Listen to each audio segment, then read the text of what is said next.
Bonsoir. Nous sommes contents et heureux de nous retrouver dans le cadre de notre émission La Pierre de Daniel.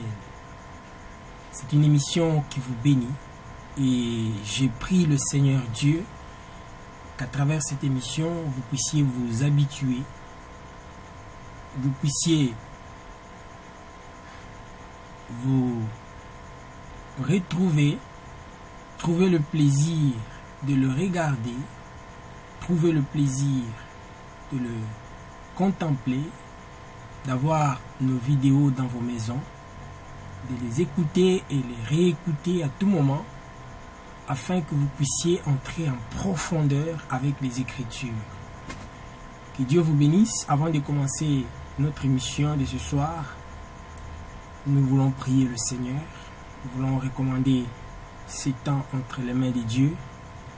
Et je prie Dieu que cette prière que nous faisons en ces lieux puisse affecter aussi vos vies au nom de Jésus-Christ. Prions. Seigneur éternel, nous te bénissons ce soir car tu es le Dieu qui nous aime. Tu es le Dieu qui nous a donné ta parole et cette parole nous guérit, cette parole nous sauve. C'est autour de ta parole que nous sommes réunis en ces lieux. C'est autour de ta parole que nous allons parler en ce moment, éternel Dieu Tout-Puissant. Béni soit ton Saint-Nom. Tu es le Dieu qui nous a donné ta parole. Accepte que tu nous inspires ce soir. Accepte que tu nous communiques ta pensée. Accepte l'éternel Dieu Tout-Puissant, que tu nous communiques ta sagesse à travers ces instants. Que le Saint-Esprit nous oriente. Au nom de Jésus-Christ, notre Seigneur et Sauveur. Bénis mon frère, bénis ma soeur qui pourra m'écouter sur Internet. Que la parole de Dieu qu'il pourra écouter puisse transformer sa vie. Que la parole de Dieu qu'il écoute puisse affecter sa vie en toutes choses au nom de Jésus-Christ. Nous refusons les forces des ténèbres. Nous refusons toute puissance négative qui peut distraire ou qui peut pousser la personne à ne pas vraiment suivre sérieusement ta pensée. Nous voulons, Seigneur, que tu donnes une bonne audition à cette parole. Au nom de Jésus-Christ, nous avons ainsi prié et nous disons Amen. Merci, que Dieu vous bénisse. Ce soir, nous allons nous entretenir sur un thème très important. Un thème qui est aussi d'actualité. Un thème qui doit concerner l'Église corps de Christ, un thème qui concerne également le monde entier. Nous allons parler de l'enlèvement de l'Église. Bien-aimés, est-ce que vous savez que l'Église attend un événement? Le monde aujourd'hui attend aussi un événement. Mais l'Église attend un événement capital, un événement important. Et cet événement, c'est son enlèvement. L'enlèvement de l'Église. Beaucoup de gens, beaucoup de théories ont fait penser à la fin du monde, entre guillemets. C'est vrai, mais l'Église n'attend pas la fin du monde. L'Église attend son enlèvement. Qui dit enlever veut dire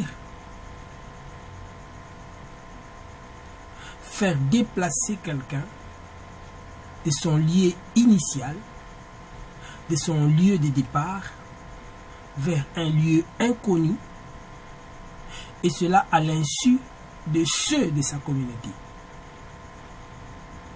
De même, l'Église sera enlevée, elle va quitter un point de départ. Et le point de départ de l'Église, c'est cette terre, vers un point d'arrivée. Il y aura un événement capital que l'Église doit connaître, que l'Église doit subir. Et vous qui me suivez maintenant sur Internet, vous devez le savoir, que l'Église du Seigneur, l'Église corps de Christ, attend un événement capital. Et cet événement, c'est l'enlèvement de l'Église. Et tout le monde qui est membre de l'Église doit se préparer à cet événement. tous ceux qui ont reçu Jésus-Christ comme Seigneur et Sauveur de leur vie doivent se préparer par rapport à cet événement. Et cet événement, c'est l'enlèvement. L'enlèvement de l'Église est un événement qui aura certainement lieu. Beaucoup de théories laissent à penser que ce sont des raisonnements, des hallucinations, des élucubrations des chrétiens qui disent que bon, ceci ou cela, on rêve. Non, bien-aimé. De même que nous avons cru à l'histoire biblique, aux événements historiques de la Bible, de même nous croyons aussi aux événements futuristes de la Bible. Si nous croyons qu'il y a eu Jésus-Christ, le Fils de Dieu, qui est venu sur la terre, qui est mort à la croix, il y a de cela 2000 ans.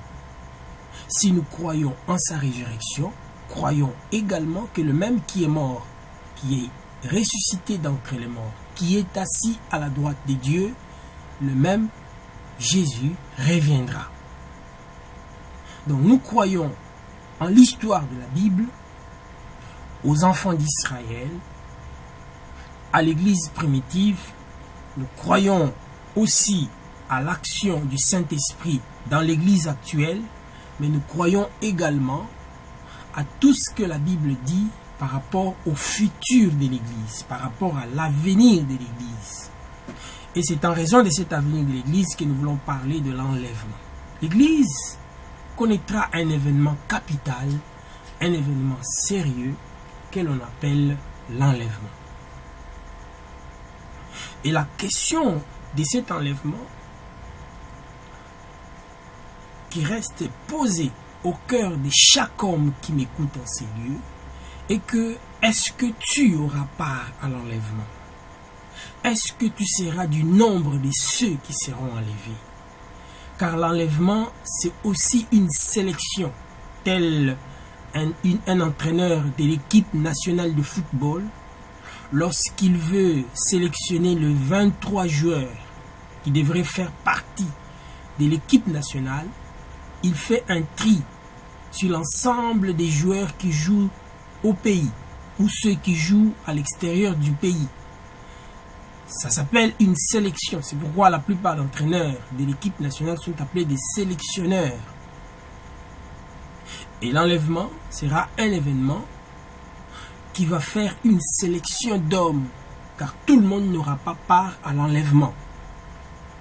Il n'y a que ceux qui seront sélectionnés, et il y a des critères de sélection très rigoureux qui feront que certains auront part à l'enlèvement et d'autres n'auront pas part à l'enlèvement. Bien aimé, mais vous allez comprendre à travers ces enseignements que ne pas avoir part à l'enlèvement, c'est une des pires des choses que tu ne puisses souhaiter là où tu es, mon frère, ma soeur. Laisse que le Seigneur puisse t'aider. Nous allons comprendre ces choses à travers les Écritures. Nous sommes dans le livre des 1 Thessaloniciens. La première épître de Paul aux Thessaloniciens. Nous sommes au chapitre 4, le verset 15 et 18. La Bible nous dit ceci. Nous pouvons commencer par le verset 13.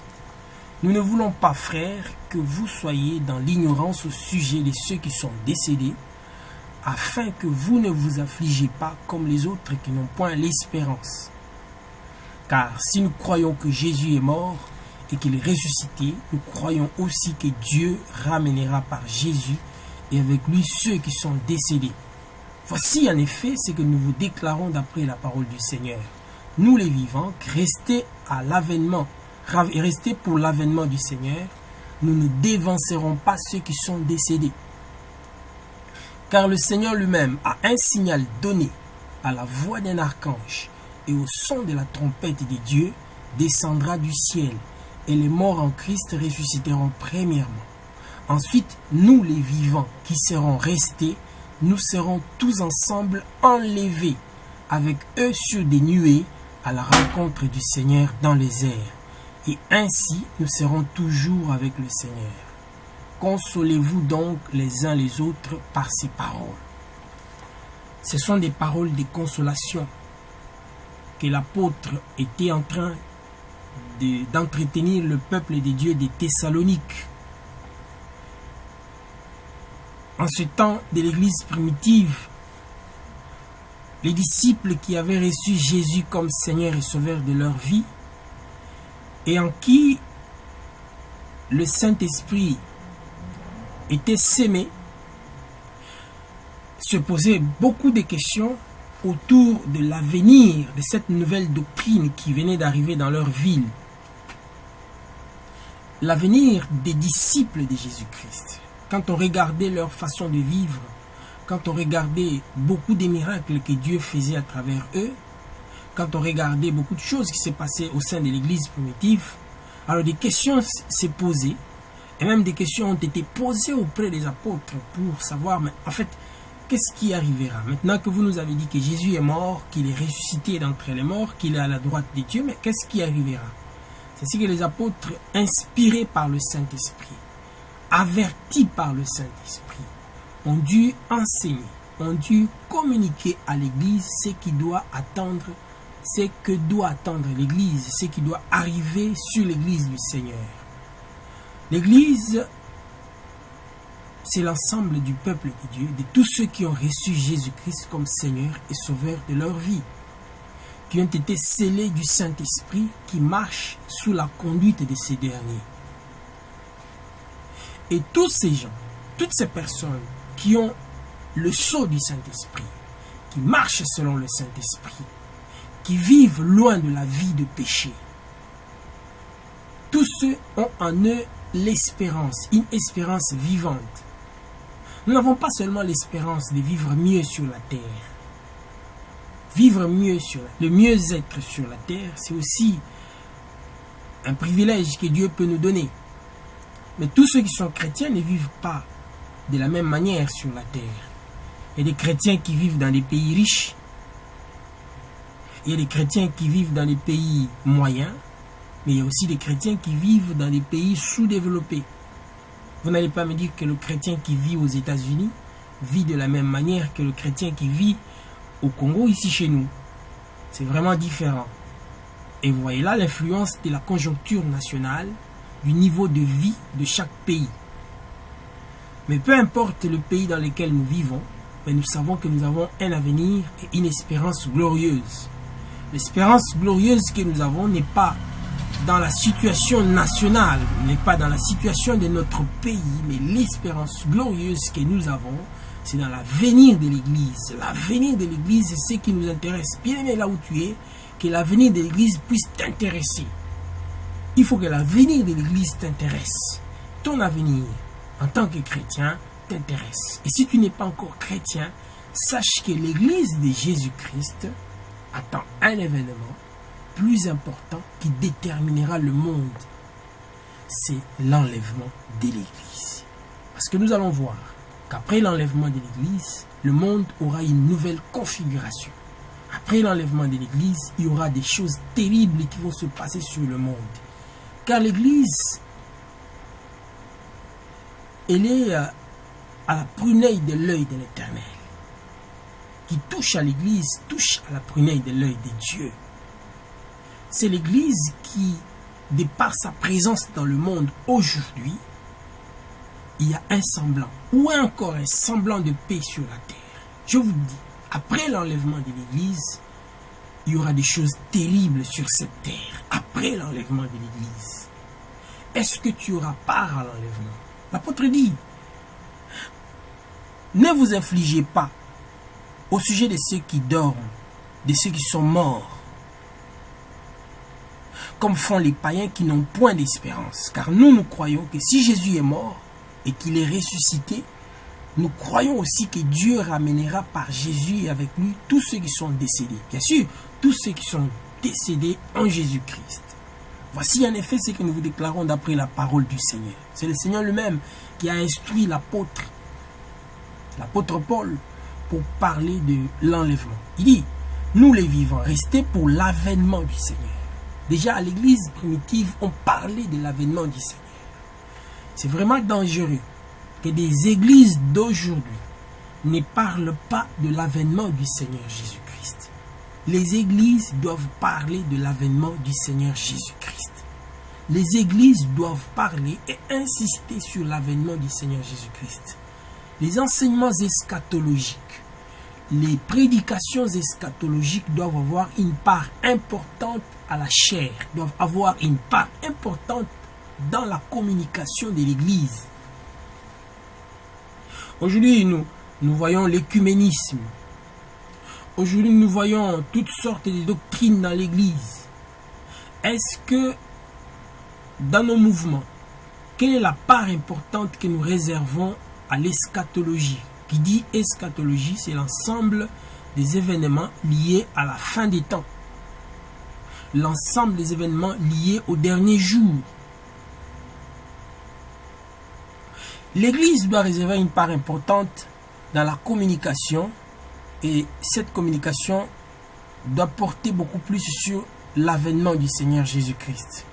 Jésus-Christ est pour nous un mari, un époux que nous attendons, telle une jeune femme fiancée qui est à l'attente de l'époux, qui est à l'attente du mari qui doit venir.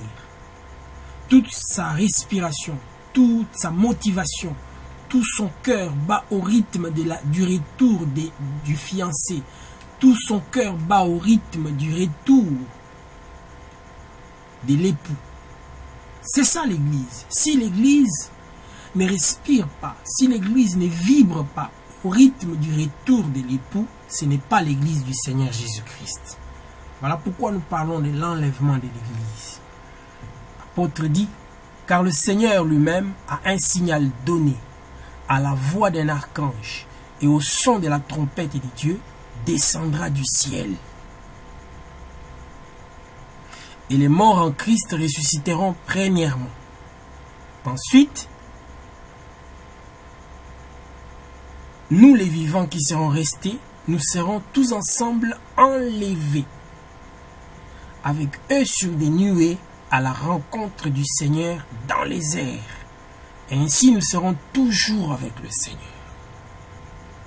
Bien-aimés, c'est un événement capital, c'est un événement important qu'attend l'Église du Seigneur. Cet événement aura bel et bien lieu.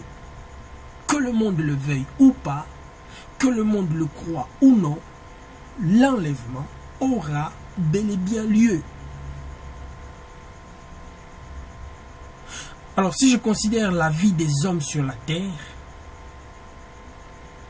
il y a pour chaque individu un jour de naissance, il y a pour chaque individu un jour de mort, mais il y a pour tous les individus, pour tous les hommes qui vivent sur la terre, mais particulièrement pour l'Église, un jour de l'enlèvement. Que ce soit pour ceux qui sont vivants ou pour ceux qui sont morts, car la Bible dit, ceux qui sont morts nous dévanceront. Ils sont morts, ils ont perdu leur corps physique. Mais au jour où la trompette de Dieu sonnera, à la voix de l'archange, tous ceux qui sont morts en Christ porteront un nouveau corps que le Seigneur leur a préparé. Quand vous lisez dans l'épître de Paul aux Corinthiens, la première épître au chapitre 15, vous allez voir qu'il y a un nouveau corps que le Seigneur a réservé pour ceux qui sont morts en Christ. Alors ils porteront un nouveau corps et avec ce nouveau corps, ils rejoindront le Seigneur dans les airs. Et après ce mouvement d'enlèvement, pour ceux qui sont morts, ensuite nous les vivants qui sommes restés, nous irons à la rencontre du Seigneur. La Bible dit, toujours dans le livre des 1 Corinthiens, nous pouvons le lire, 1 Corinthiens au chapitre 15.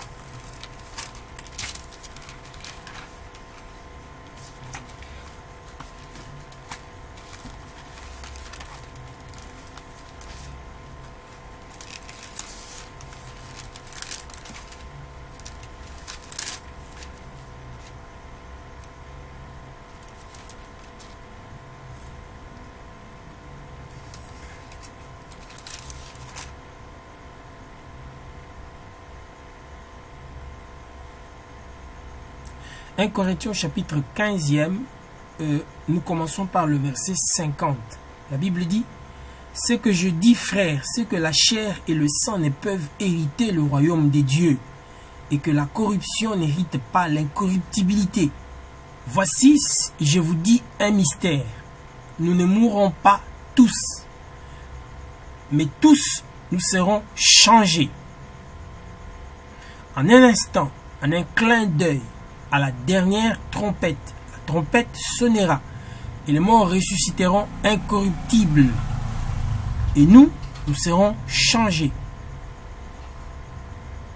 Car il faut que ce corps corruptible revête l'incorruptibilité, et que ce corps mortel revête l'immortalité. Lorsque ce corps corruptible aura revêtu l'incorruptibilité et que ce corps mortel aura revêtu l'immortalité, alors s'accomplira la parole qui est écrite, la mort a été engloutie dans la victoire. Ô mort, où est ta victoire? Ô mort, où est ton aiguillon? C'est ce qui se passera le jour de l'enlèvement. Nous serons changés en un instant, en un clin d'œil. Il y aura une métamorphose spirituelle. Il y aura une mutation spirituelle qui va se passer sur tous ceux qui restent, qui seront vivants, mais en Christ ce jour-là, le jour de l'enlèvement. Un jour que nous croyons vrai, un jour que nous croyons possible. Alors, c'est pour cela, en tant que serviteurs de Dieu, nous devons avertir l'Église, nous devons parler à l'Église de l'imminence de cet enlèvement. Si déjà il y a 2000 ans que l'apôtre Paul pouvait parler aux Corinthiens et qu'il pouvait parler aux Thessaloniciens sur l'imminence de l'enlèvement, nous qui sommes parvenus en ces derniers temps, en ce 21e siècle, nous devons parler avec beaucoup d'hardiesse de l'imminence de l'enlèvement de l'Église. Bien-aimés, l'Église du Seigneur doit être enlevée. L'Église du Seigneur doit rejoindre l'époux dans les airs. Le Seigneur se tiendra dans les airs. Les morts en Christ ressusciteront premièrement et les vivants rejoindront les morts dans les airs à la rencontre du Seigneur. Le Seigneur ne posera pas ses pieds sur cette terre. Il pourra reposer, il pourra poser ses pieds dans la suite, sur le mont des Oliviers, après qu'il ait amené les saints dans les noces. Mais avant tout, il viendra, il se tiendra dans les airs. Et ceux qui sont morts en Christ seront attirés par sa présence dans les airs. Et les fidèles qui seront vivants se verront changer. La Bible dit, en un instant, en un clin d'œil, ils seront transformés et ils rejoindront le Seigneur dans les airs. C'est un message de consolation. Et ce message, qui est un message réel, ne peut avoir d'effet dans votre vie que si vous y croyez. Si vous ne croyez pas à ce message, ça ne sera que des allusions que des chrétiens se font ou des illusions que les chrétiens se font. Mais de même que vous croyez en un Dieu de l'histoire biblique, croyez aussi en un Dieu du futur de l'Église. De même qu'il a parlé et qu'il a agi dans le passé, il agit dans le présent de par son esprit à travers ses serviteurs, il agira aussi dans le futur. Et il agira conformément à sa parole. Sa parole, c'est celle que nous venons de lire. Le Seigneur viendra, il se tiendra dans les airs pour prendre l'Église. Pour comprendre la véracité de l'enlèvement de l'Église, nous avons besoin de recourir à la Bible, de voir qu'est-ce que la Bible nous dit par rapport à cet enlèvement, ou ce que nous appelons les précurseurs de l'enlèvement. Y a-t-il eu un mouvement d'enlèvement dans le passé avant qu'on en parle aujourd'hui? Y a-t-il eu un mouvement ou une scène d'enlèvement dans l'Ancien Testament? Oui, nous répondons qu'il y a eu une scène d'enlèvement dans l'Ancien Testament. Nous lisons dans Genèse au chapitre 5e, le verset 21 à 24. Genèse au chapitre 5e.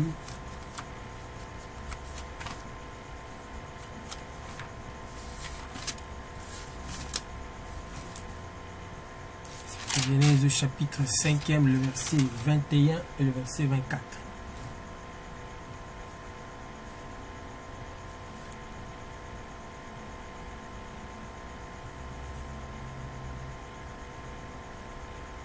La parole nous dit ceci.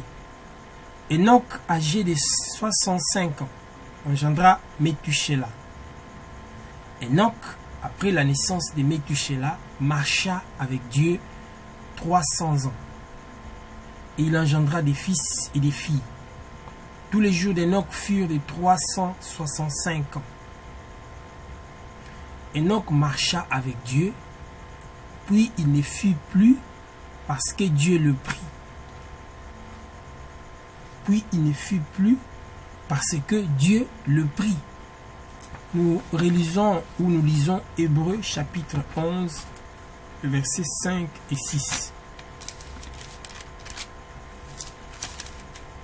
L'Épître aux Hébreux, le chapitre 11e, versets 5 et 6.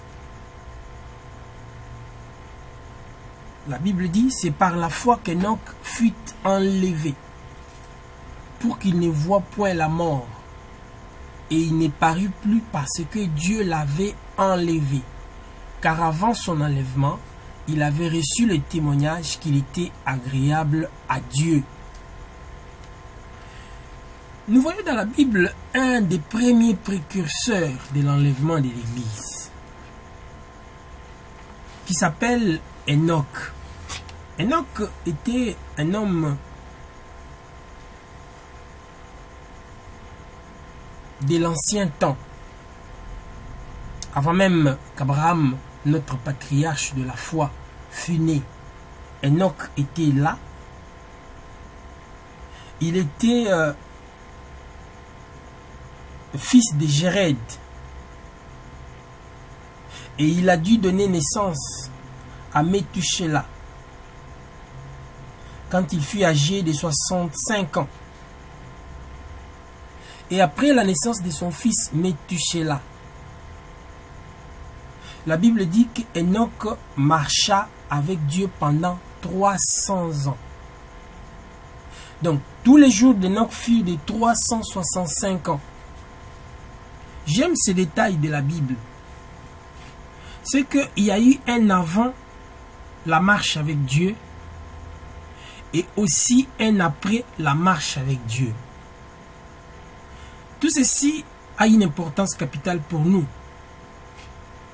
C'est que nous pouvons comprendre qu'Enoch n'était pas un homme extraordinaire. C'était un homme de même nature que nous, parce qu'il a eu un avant marche avec Dieu et aussi un après marche avec Dieu. De même vous aussi, mon frère, vous avez un avant marche avec Dieu. C'est la période des 65 ans d'Enoch, avant la naissance de son fils Méthusélah. La Bible ne nous a pas dit que pendant cette période, il marchait avec Dieu. Il fut un homme comme tous les autres hommes. Et vous savez, en ces temps, la corruption était en train d'augmenter. La corruption, le péché augmentait sur la terre. Jusqu'au moment où Noé est venu et que le déluge a frappé les hommes.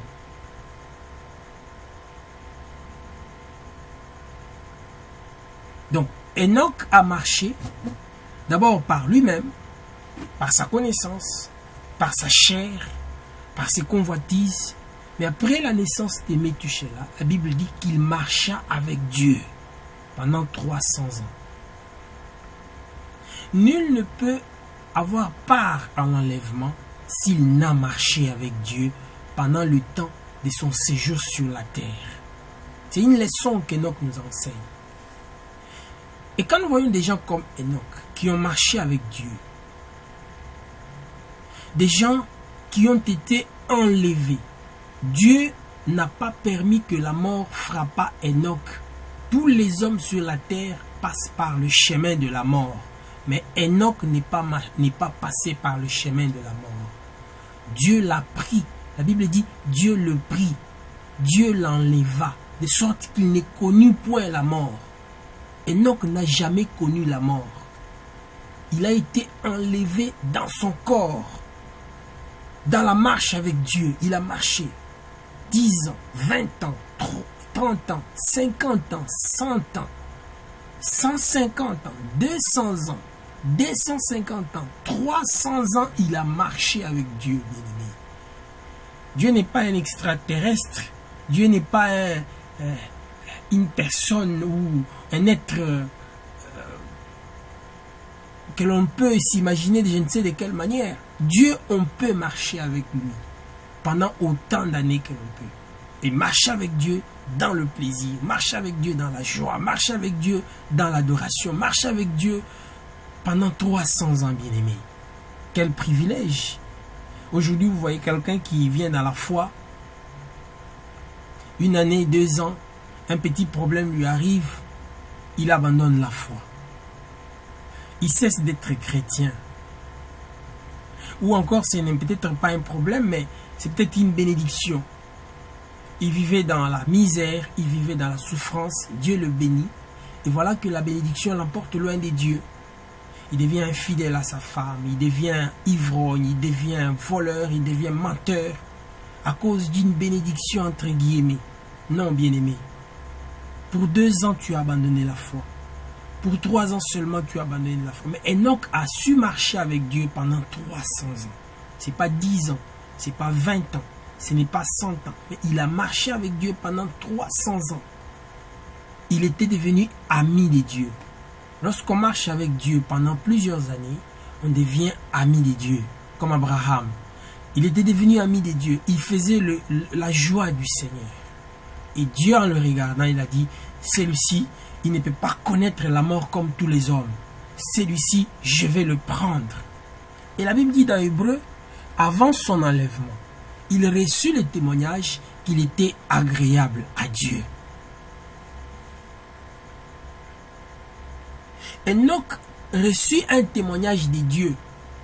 Il reçut le témoignage de Dieu qu'il était agréable au Seigneur.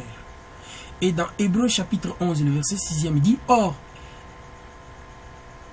sans la foi, il est impossible d'être agréable à Dieu. Donc nous pouvons comprendre qu'Enoch était un homme de foi.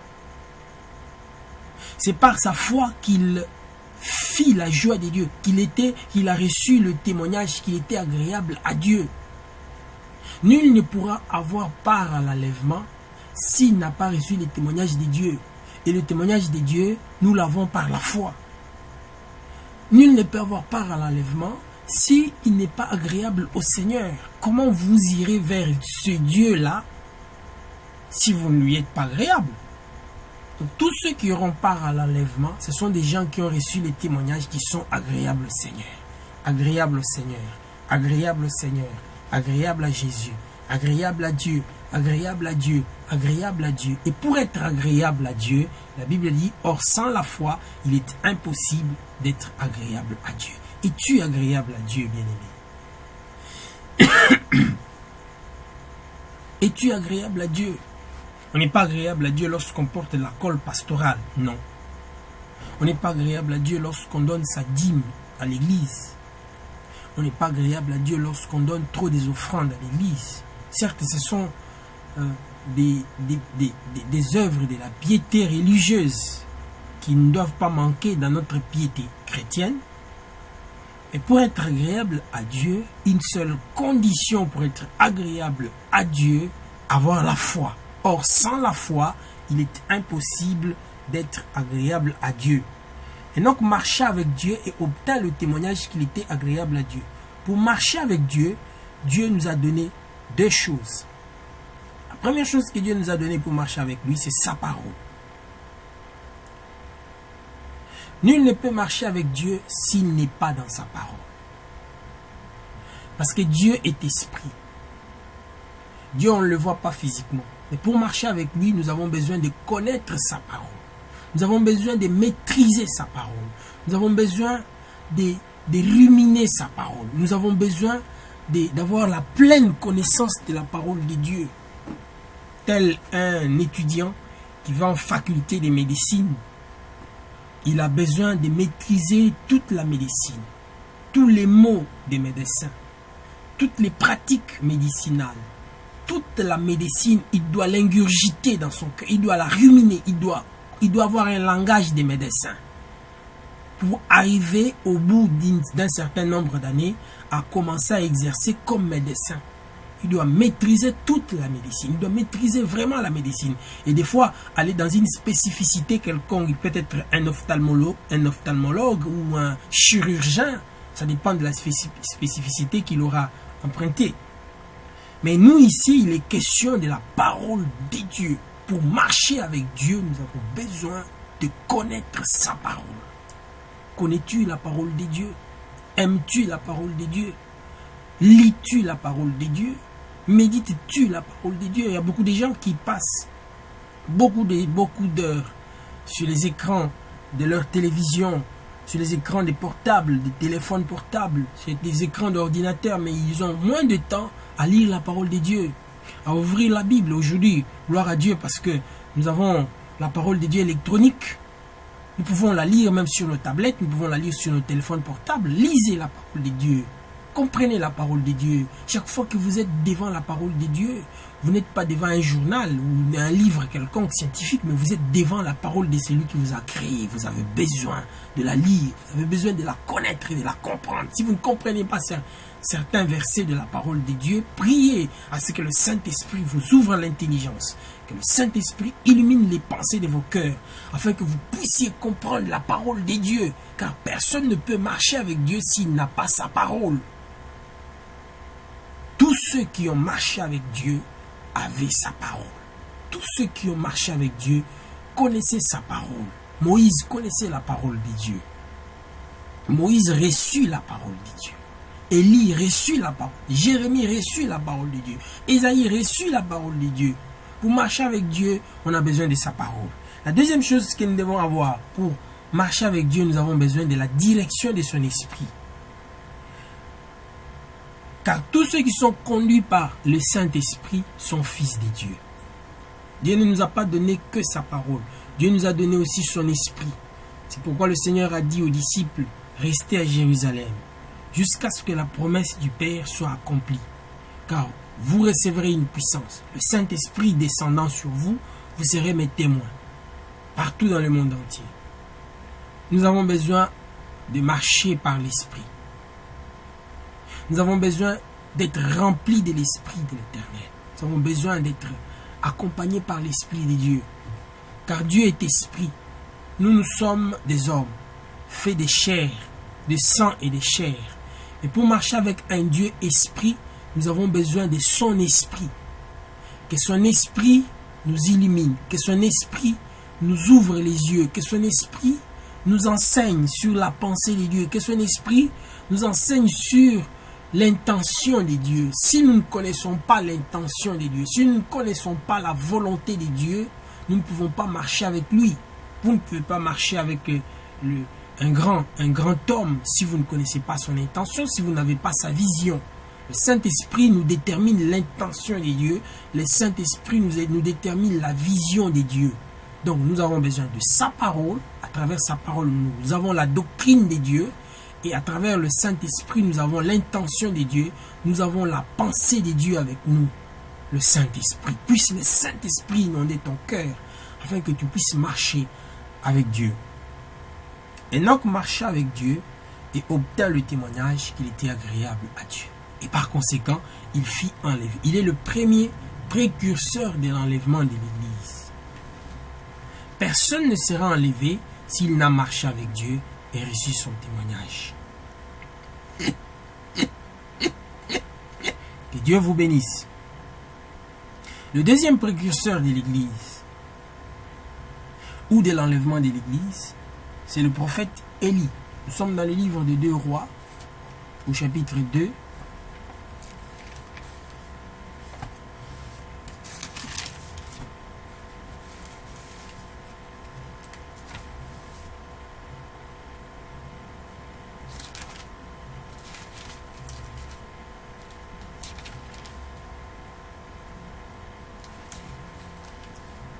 2 Rois au chapitre 2. Nous commençons par le verset 1er jusqu'au 14e. Lorsque l'Éternel fit monter Élie au ciel dans un tourbillon, Élie partait de Gilgal avec Élisée. Élie dit à Élisée, « Reste ici, je te prie, car l'Éternel m'envoie jusqu'à Bethel. » Élisée répondit, « L'Éternel est vivant et ton âme est vivante, je ne te quitterai point. » Et ils descendirent à Bethel. Les fils des prophètes qui étaient à Bethel sortirent vers Élisée et lui dirent, « Sais-tu que l'Éternel enlève aujourd'hui ton maître au-dessus de ta tête ?» Et il répondit, « Je le sais aussi, taisez-vous. » Élie lui dit, « Élisée, reste ici, je te prie, car l'Éternel m'envoie à Jéricho. » Il répondit, « L'Éternel est vivant et ton âme est vivante, je ne te quitterai point. » Et ils arrivèrent à Jéricho. Les fils des prophètes qui étaient à Jéricho s'approchèrent d'Élisée et lui dirent, « Sais-tu que l'Éternel enlève aujourd'hui ton maître au-dessus de ta tête ?» Et il répondit, « Je le sais aussi, taisez-vous. » Élie lui dit, « Reste ici, je te prie, car l'Éternel m'envoie au Jourdain. » Il répondit, « L'Éternel est vivant et ton âme est vivante. Je ne te quitterai point. » Et ils poursuivirent tous deux leur chemin. 50 hommes d'entre les fils des prophètes arrivèrent et s'arrêtèrent à distance vis-à-vis. Et eux, deux, s'arrêtèrent au bord du Jourdain. Alors Élie prit son manteau, le roula et en frappa les eaux qui se partagèrent çà et là, et ils passèrent tous deux à sec. Lorsqu'ils eurent passé, Élie dit à Élisée, « Demande ce que tu veux que je fasse pour toi avant que je sois enlevé d'avec toi. » Élisée répondit, « Qui est sur moi, je t'ai pris une double onction de ton esprit. » Élie dit, « Tu demandes une chose difficile, mais si tu me vois pendant que je serai enlevé d'avec toi, cela t'arrivera ainsi, sinon cela n'arrivera pas. » Comme il continuait à marcher en parlant, voici un char de feu et des chevaux de feu les séparèrent l'un de l'autre. Et Élie monta au ciel dans un tourbillon. Élisée regardait et criait, mon père, char d'Israël et sa cavalerie. » Et il ne les vit plus. Saisissant alors ses vêtements, il les déchira en morceaux. Et il releva le manteau qu'Élie avait laissé tomber. Puis il retourna et s'arrêta au bord du Jourdain. Il prit le manteau qu'Élie avait laissé tomber et il en frappa les eaux et dit, « Où est l'Éternel, les dieux d'Élie ?» Lui aussi, il frappa les eaux qui se partagèrent çà et là, et Élisée passa. Deuxième précurseur de l'enlèvement de l'Église, le prophète Élie. Élie était un grand prophète d'Israël. Dieu a fait avec Élie beaucoup de choses. C'est par Élie que Dieu avait arrêté la pluie pendant 3 ans et 6 mois. Élie était un grand prophète, au point qu'il pouvait demander le feu du ciel pour consumer les envoyés du roi. Élie a fait beaucoup de miracles avec Dieu. Mais la Bible dit qu'Élie était un homme de même nature que nous. Quand vous lisez dans l'épître de Jacques, la Bible dit Élie était un homme de même nature que nous. Malgré tous les miracles qu'il a dû faire avec Dieu, il a fait sécher la pluie, mais il a aussi demandé que la pluie retombe, et la pluie est tombée. Mais Dieu s'était décidé de ne pas le voir mourir, comme tous les hommes meurent. Dieu s'était décidé, de la même manière qu'il l'avait fait pour Enoch, qu'Élie ne voit point la mort. C'est ainsi qu'au jour de son enlèvement, il prit son jeune serviteur Élisée. Il a commencé à partir de lui de Gilgal. Là, il n'y a pas eu enlèvement. Il arrive jusqu'à Bethel. Il n'y a pas eu l'enlèvement. Et il quitte Bethel, il va jusqu'à Jéricho. Il n'y a pas eu d'enlèvement d'Élie. Et de Jéricho jusqu'au Jourdain, il n'y a toujours pas eu d'enlèvement du prophète Élie. Et dans tous ces lieux où il passait avec son jeune serviteur, les fils des prophètes, comme avertis divinement, savaient que ce jour est pour nous un jour spécial où le prophète Élie sera enlevé dessus la tête du jeune serviteur Élisée. Je me demande comment, mais lorsqu'il y a un événement de telle envergure, il y a toujours une sorte de sondage spirituel qui vient. Il y a toujours comme un vent spirituel qui annonce que quelque chose va arriver. De même aussi, à l'enlèvement de l'Église, il y aura toujours un vent, une vague, des événements qui doivent annoncer que quelque chose va arriver. Regardez, les fils des prophètes pouvaient dire à Élisée, sais-tu que ton maître sera enlevé de dessus ta tête aujourd'hui? Qui leur avait dit? Les hommes spirituels sondent les temps. Les hommes spirituels font des investigations sur les temps. Bien-aimés, faites des investigations sur les temps. Comprenez le temps dans lequel nous sommes. Pourquoi l'Église peut-elle vivre dans la distraction? Faisons des investigations sur les temps. Regardons l'actualité. Regardons le monde, comment il évolue. Comprenons qu'il y a quelque chose dans l'air qui est en train de venir. L'Église est en train de tendre à son enlèvement. Si les fils des prophètes ont dû sonder les temps pour un seul homme, nous avons plus que des fils des prophètes. Nous avons le Saint-Esprit qui doit nous aider à sonder les temps dans lesquels nous sommes en train de passer. L'Église tend à ce jour fatidique, ce jour glorieux pour nous, le jour de l'enlèvement de l'Église. Et ce jour, c'était le jour où Élie devait être enlevé. Il ne devait pas être enlevé à Gilgal. Il ne devait pas être enlevé à Bethel. Il ne devait pas être enlevé à Jéricho. Il ne devait pas non plus être enlevé au bord du Jourdain. Mais c'est seulement lorsqu'ils ont traversé à sec le Jourdain, au-delà du Jourdain, que l'enlèvement d'Élie eut lieu. Nous serons enlevés qu'après notre persévérance dans l'œuvre de Dieu et notre fidélité à sa parole.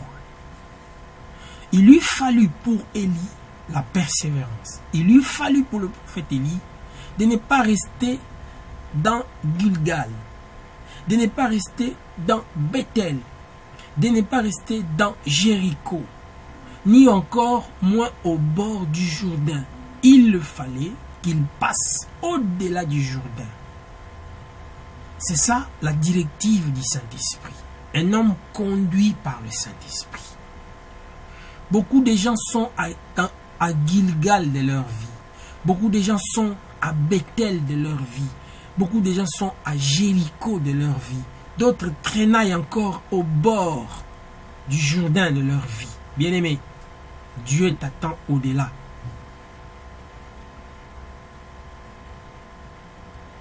Et pour que nous ayons part à l'enlèvement, nous avons besoin de la persévérance.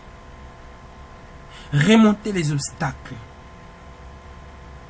Aller de l'avant, malgré les dires des hommes, malgré les difficultés, nous devons persévérer pour que nous puissions aller au-delà du Jourdain et avoir part à l'enlèvement. Bien-aimé, je ne cesse de le dire, l'enlèvement aura bel et bien lieu. Nous avons vu bien sûr Enoch. Nous avons vu également le prophète Élie. Ces deux personnages bibliques très importants sont en train de nous enseigner que c'est possible que Dieu prenne des hommes sur la terre sans qu'ils passent par le chemin de tous, que l'on appelle communément la mort. Dieu peut prendre des hommes sur la terre et les emporter dans les airs sans qu'ils voient la mort. Si cela a eu lieu pour 2 personnes dans l'Ancien Testament, cela est maintenant possible pour un groupe d'hommes. 100, 1000, 1 million, 10 millions, 20 millions, 30 millions, 100 millions, 1 milliard. C'est possible que Dieu fasse un tel événement, bien-aimé. Ne raisonnez pas selon l'homme moderne ou selon les hommes. Ne dites pas que quelle sera la force de la pesanteur. Non. la pesanteur, c'est le physique. Or, le physique n'héritera point le royaume des cieux. La Bible dit, le corruptible n'héritera point l'incorruptibilité. Mais en un clin d'œil, nous serons changés, transformés. Dieu est capable de nous changer, de nous transformer. En un clin d'œil, en un instant, Dieu est capable de nous transformer, de nous métamorphoser en un instant. Et ce corps mortel peut être transformé en un instant. Si ceux qui vont dans les mondes des ténèbres sont capables de faire du n'importe quoi sur ce corps physique, Dieu qui a créé ce corps est capable d'en faire plus. Il va le transformer en un instant, et ceux qui ont la sémence de Dieu pourront rejoindre le Seigneur dans les airs. Donc si cela a eu lieu pour Élie, le prophète, si cela a eu lieu pour Enoch, cela aura lieu pour un groupe d'hommes, je ne sais combien que Dieu a déterminé, mais qui appartiennent à l'église corps de Christ, l'ensemble des hommes et des femmes qui ont reçu Jésus-Christ comme Seigneur et Sauveur de leur vie, qui marchent dans la sainteté, qui sont conduits par le Saint-Esprit, qui aiment la parole de Dieu, qui aiment Dieu. Ces hommes-là, de quelque pays que ce soit, de quelque église que ce soit, qui aiment Dieu, se retrouveront dans les airs à la rencontre du Seigneur. Pour cette première partie de notre enseignement, nous nous arrêtons là, bien-aimés. Nous prions que Dieu vous aide afin que vous puissiez comprendre ces choses, que vous puissiez les intégrer dans votre cœur, que vous puissiez souhaiter que ce jour-là, le jour de l'enlèvement de l'Église, vous ne puissiez pas rater, bien-aimés. Car dans la suite de nos enseignements, vous allez comprendre ce qui va se passer après l'enlèvement. Vous allez comprendre comment la scène de l'enlèvement aura elle-même lieu. Et vous allez voir et vous allez comprendre, bien-aimés, que c'est vraiment important et c'est vraiment urgent pour vous et pour moi-même qui vous prêche, que nous puissions affûter nos armes pour avoir part à l'enlèvement de l'Église. Que Dieu vous bénisse, que le Seigneur vous assiste et qu'il vous aide à voir plus loin au nom de Jésus-Christ le Seigneur. Amen.